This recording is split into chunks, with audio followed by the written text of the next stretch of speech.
Ensuite, il nous en reste 3. Les Young Bucks, Matthew et Nicholas contre Private Party, match par équipe pour le championnat du monde de la All Elite Wrestling. Un bon J'ai petit pas match. aimé! T'as pas aimé, toi? Non. Ok, ah ben correct. Moi, j'ai quand même aimé ça, mais je comprends. Mais je j'ai comprends aimé dans un optique de hey, on est des équipes puis on fait des spots. Ouais. Mais l'histoire qu'on nous raconte, le Private Party qui part de loin, puis qui essaie de revenir, puis qui est tout le temps le underdog, puis même qu'au début du match, t'as Matt qui prend le micro, qui fait comme vous avez toujours été une équipe qui mérite d'être juste dans dans le Les bas de la low carte, cards. blablabla. Ben oui. Un peu. Puis surtout, tu sais, pour arriver à ce match-là, Private Party se faisait péter à la gueule contre la nouvelle BCC tout le long de tout ça. Pourquoi il arrive face au Young Bucks? Fine, ça c'est le build-up. Mais au niveau du match, de la lutte en tant que tel, j'ai quand même aimé l'offensive, moi, du côté de Private Party. C'était un bon showcase pour nous ramener. Écoute, ça fait longtemps que les gars sont pas en s'entendre les deux en même temps. Tout le temps, un des deux qui se blesse. Ça brise les plans. Là, on a les deux. Ils nous sortent un bon match. On les a repackagés aussi, hein, leur nom. C'est rendu Z et Quen. Z et Quen. Fait que même Tony Schiavone s'est mélangé. Il l'appelait Zen et Quen. Fait que... Mais bon, c'est quand même drôle. Il y a eu des beaux trucs, entre autres. Z qui est comme pendu, sa troisième, comme un peu mort. Là. Et là, t'as un des Young Bucks qui est sa troisième dans le turnbuckle et qui saute dessus.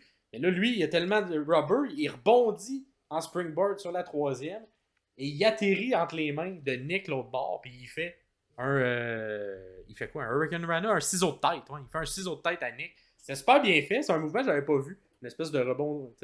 La personne qui se fait attaquer, finalement, finit avec l'offensive. Bien aimé ça. Un beau 450 également de la barricade vers l'extérieur de Quen. Z qui monte tranquillement sur la troisième, mais genre en sautant d'une corde à l'autre. Un peu la lucha. Les luchas font souvent ça aussi. Fait que t'avais notre ami Phoenix qui faisait ça. Mais là, que ce soit un grand monsieur qui le fasse, c'est quand même plus le fun. Puis c'est contré en cutter de la troisième pour un simplement deux. Fait que bref, le match à la fin se termine avec un EVP trigger, celui d'un TK drive. En fait, un TK driver qui enchaîne. On enchaîne un EVP trigger puis un TK driver suivi d'un coup de cross. Et là, il y a un kick-out. Fait que là, gros. On vend Private Party vraiment fort pour un EVP trigger quand tu kick-out à 1. Mais c'est même pas juste un EVP trigger, c'est un TK driver plus un EVP trigger enchaîné et kick-out. Fait que c'est comme. C'était un gros kick-out. Et par la suite, ben, ça sert pas à grand chose parce qu'on fait juste en faire un deuxième. Mais c'est pour ça que je sais pas quoi penser de ce match-là.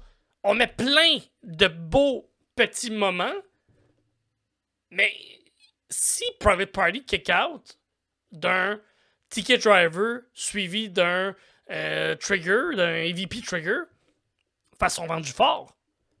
Ok, mais on s'en va où à partir de là? Mais non, c'est comme.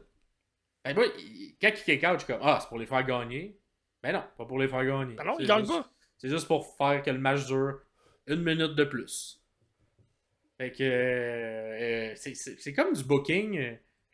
Je sais pas. C'est comme du booking selfish. Est-ce que les Young Bucks ont un ego?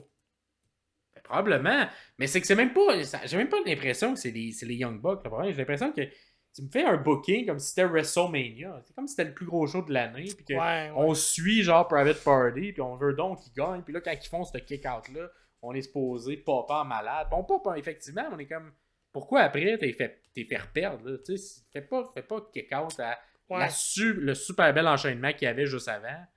Si c'est juste pour qu'il y ait un autre TK driver qui se fasse. Puis qu'il y a un pin sur la même personne qui a kick-out juste avant. Fait que. C'est bizarre. Je comprends pas. Il n'y a pas de stats de kick-out de dernière minute sur des finishers. Il faudrait pas que je donne cette idée-là à Tony Khan. Il pourrait mettre ça à Star dans ses stats de plus. Personne qui kick le plus souvent out de finisher. Fait que, écoute, un match correct, mais dans une longue carte, c'est un match. Mais pour moi, là, dans cette carte-là, c'est un match oubliable.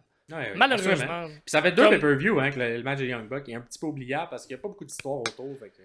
Tony book des histoires sur ton show télé, puis puis book des histoires qui vont finir dans un pay-per-view. Tu book comme si t'étais un enfant en tabarnak. Tu book comme si tout fallait qu'ils finissent. Non, mais à chaque fois, c'est comme, hey, c'est vrai, le show, il est dans 1 semaine et demie, il faudrait qu'on commence à builder, puis là, tout s'enchaîne. Il y a un pay-per-view qui s'en vient vite, faut qu'on finisse. Non! Donne-toi il y a des histoires qui... En tout cas, regarde. Peu importe, je suis pas milliardaire. Mon père est pas milliardaire. Fait que... Fais ce que tu veux. Prochain match.